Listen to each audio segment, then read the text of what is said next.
Le ballon est toujours napolitain avec Maradona. Qui a essayé de servir son partenaire, mais intervention de Verdelli.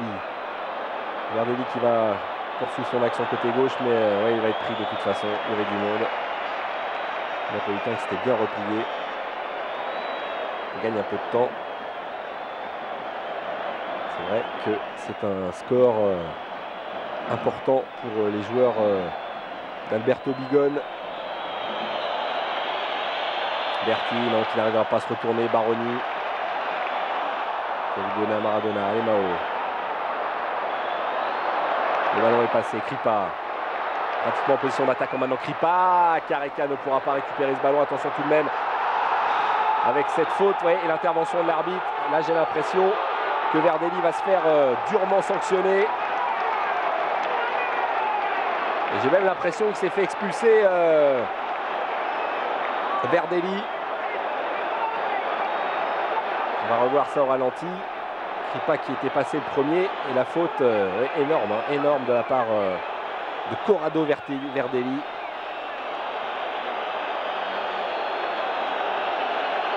Alors évidemment, explication avec l'arbitre du côté de l'Inter.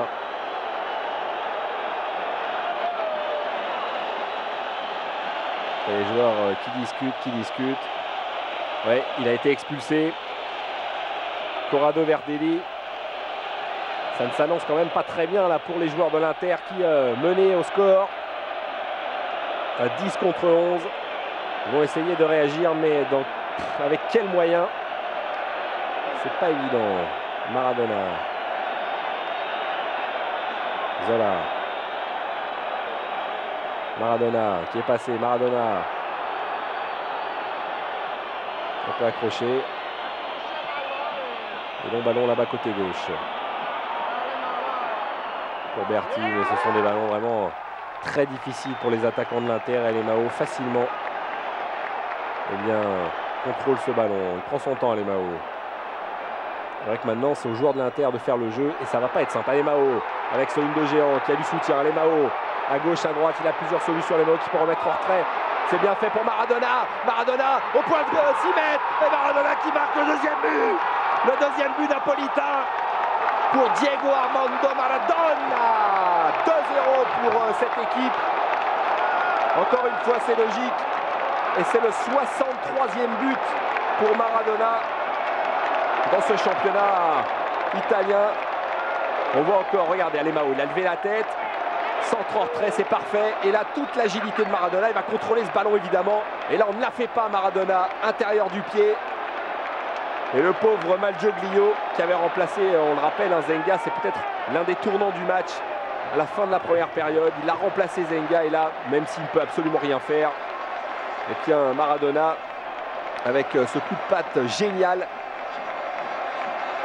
est en train de définitivement anéantir les espoirs de l'Inter car Naples mène 2-0. Et les joueurs d'Alberto Bigone semblent avoir fait le plus difficile maintenant. Berti. Bremeux. Non, pas de problème pour Giuliani qui se fait plaisir. C'était pour la photo, hein, comme on dit. Plongeon de Giuliani. Ouais, dégagement de Bergoni. C'est passé tout près du banc de touche napolitain.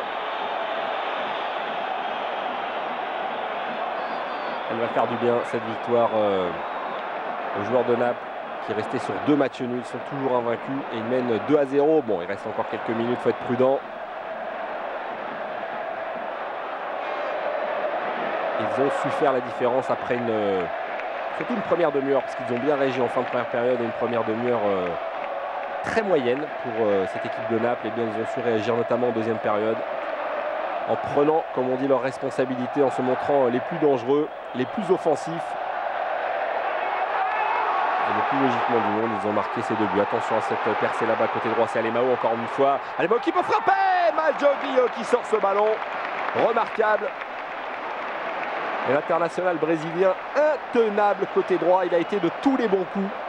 C'est lui qui a donné le premier but à Careca. C'est lui qui a donné le deuxième à Maradona. Du grand Alemão ce soir. Enfin cet après-midi. Car la nuit tombe tout doucement sur Naples. en ce début de soirée. Berti, non, le ballon encore une fois est napolitain. Il y a une petite main, oui absolument. Et écoutez cette ambiance, c'est fantastique.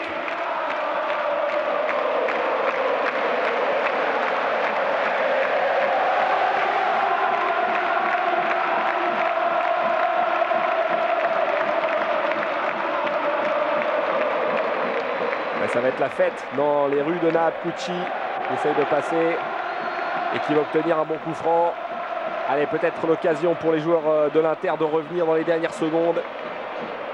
Quelle ferveur populaire. Le foot est une véritable religion à Naples. On voit ça dans très peu d'endroits sur la planète football, mais c'est vrai qu'ici, si vous vous baladez dans les rues de la ville, eh bien, vous verrez des maillots partout à l'effigie de cette équipe, et évidemment de Maradona, véritable dieu vivant. Le danger est repoussé avec Careca qui accélère pour Carnevale. Carnevale qui pousse le il y a encore un bon coup à jouer peut-être pour Careca. Carnevale lui donne immédiatement, non, il va aller provoquer le défenseur de l'Inter avec ce ballon pour encore une fois Alemão. Alemão qui va tout seul. Voilà, il a tenté encore une fois un geste de fou avec un dribble surprenant. Mais il a été contré, Alemão. Il était quand même devant pour peut-être marquer le troisième but, c'est dire la santé de ce joueur. Alors que là, c'est un coup franc pour l'Inter.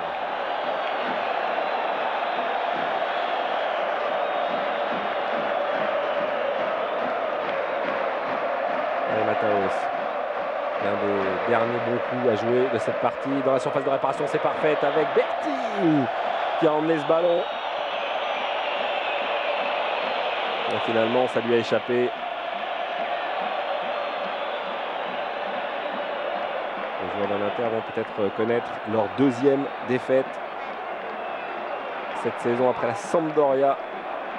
Ils vont peut-être tomber ici à Naples, mais il n'y a plus d'une équipe qui tombera, c'est sûr, sur ce terrain.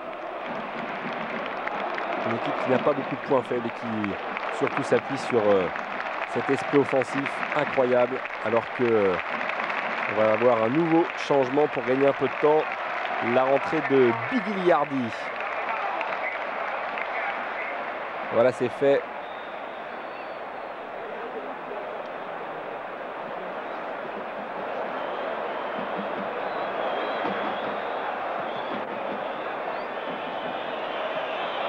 La sortie d'Alemão. Sous les applaudissements, ça se fait toujours pour féliciter ce joueur. Ouais, le ballon n'est pas sorti. Si, a priori. Eh bien, on le fait sortir à quelques secondes du match. Alemão, sans aucun doute, l'homme de cette 9e journée côté napolitain. Ouais, c'est bien fait. Les gens de l'Inter n'y croient plus maintenant. Peut-être encore un bon coup à jouer sur ce ballon. Careca a une touche de balle. Careca qui est passé, non. Breme intervient.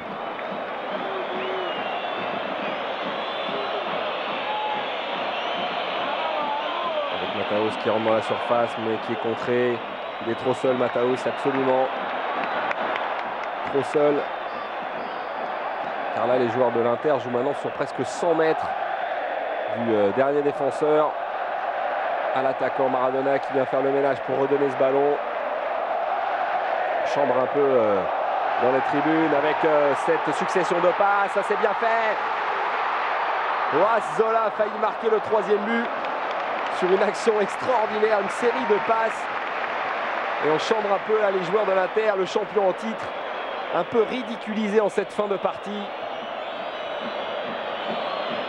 Et Naples va s'afficher vraiment comme l'un des grands favoris de ce championnat. 89-90. Non, reprise de Mataos directement sur Giuliani qui relance, on ne perd pas de temps. On se sent très fort côté Napoli. Alors que l'arbitre devrait siffler la fin du match maintenant dans quelques fractions de secondes. Mataos qui a cherché Klinsmann, ouais, peut-être un peu accroché. Jürgen Klinsmann qui aura fait un bon match, l'attaquant allemand. Ce sera énormément dépensé et qui lui aussi devrait marquer un paquet de buts dans le championnat italien. Giuliani qui relance sur Kripa. Il n'y a pas de hors-jeu.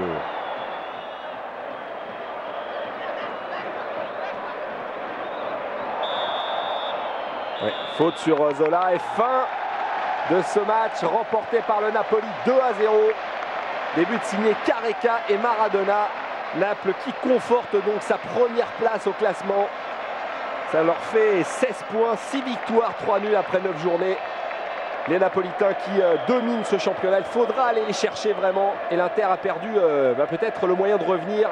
Petit coup d'œil sur le classement pour vous dire que Naples a fait la bonne opération. Statu quo du côté de la Sampdoria. La Juve a gagné.